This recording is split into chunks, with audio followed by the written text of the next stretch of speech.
Good morning, Friday, the last in my Flano series on the budget. I still have two more Flanos. I'm sort of disappointed. I probably could extend it further, but anyway, this could be long. But this is my overview of the budget and my thoughts. I don't agree with it, and maybe you've got that underlying tone. The Treasurer says it's about intergenerational wealth. It's not.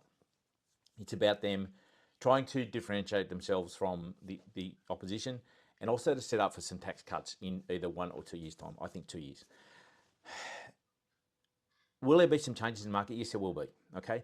We are seeing about an average of a 30% reduction in borrowing capacity for those that have lost negative gearing, and that is going to have implications. In terms of capital gains tax, look, I don't mind the change. If it goes to indexation, it goes to indexation. But it's the 30% minimum tax on it that I do have an issue with. Okay. Why should you pay more than your marginal tax rate? Because you made money. And sorry, that's just a tax rate.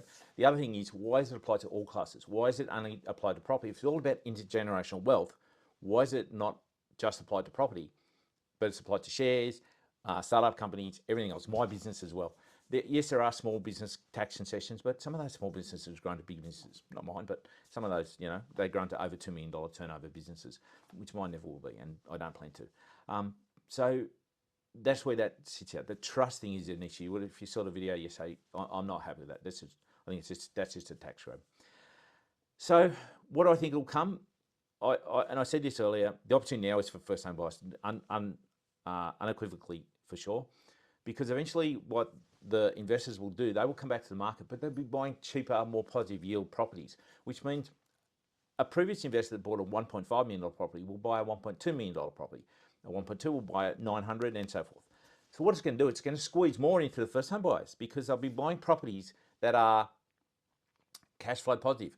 Yes, some will go and buy new builds for the negative gearing, and that will be a structural change. The problem with that is that we're going to get some developers that build some really crappy stock that just doesn't work and it's not in location, and they will just go and grab it. So that's the word of caution. Still do your research on what you're going to buy. But overall, I don't think this is a great budget. I don't think it's great for Australia. That's my thoughts. Anyway, peace out.